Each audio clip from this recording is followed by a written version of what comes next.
Hello. Hello. जी, राधे राधे, जय Shri Krishna sir. जय जय राधे राधे भैया, जय श्री कृष्ण भैया। मैं महाराज जी बात कर रहा हूँ गया जी धाम से। अच्छा अच्छा, क्या नाम है महाराज जी आपका? मैं यहाँ सेवा देता हूँ गया जी धाम में। अच्छा अच्छा। सभी आते हैं ना अपने अपने पितरों पूर्वजों का पिंडदान तर्पण श्राद्ध के लिए। हाँ।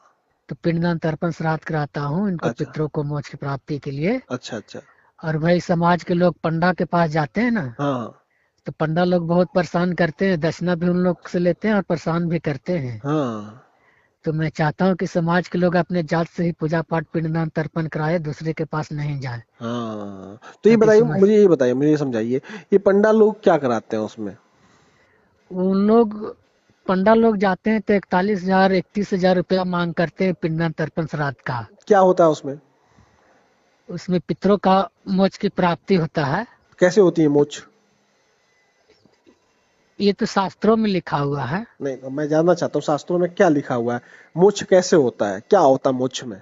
कि पिंडदान तर्पण श्राद्ध करने से मोक्ष की प्राप्ति होता है, इस तरह से करके। नहीं, मैं ये जानना चाह रहा हूँ कि वो मोक्ष होता कैसे है? मतलब वो कैसे पता चलेगा कि मोक्ष हुआ कि नहीं हुआ? मान लीजिए कोई जी सॉफ्टवेयर हम अपने लैपटॉप में इंस्टॉल करते हैं, तो हमें पता चल जाता है कि सॉफ्टवेयर इंस्टॉल हुआ कि नहीं हुआ, लगातार काम कर रहा है कि नहीं कर रहा है।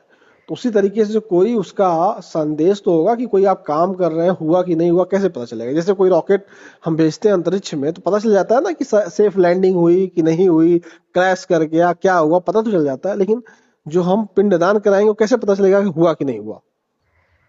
हाँ, वही वो तो भगवान ही जानते हैं ना। तो भगवान ऐसा थोड़ी ना होता है कि आप कुछ भी कीजिए भगवान जानते हैं। वो जी तो जी। फिर तो पाखंड हो गया ना, फिर तो वो पाखंड श्रेणी में आ जाएगा। भाई नहीं, जिसका जिसका मुझे कहना जो भी आते हैं वो दूसरे जात के पास ना जाए, अपने जात के पुजारी से कराएं मैं तो बहुत बेहतर होगा। मैं तो यही चाहता हूँ कि जो चीज कंफर्म ही हो ना, कराएं ही क्यों? जी भाई आप बिल्कुल। बताओ, जो चीज कंफर्म ही ना हो उसको हम कराएं ही क्यों?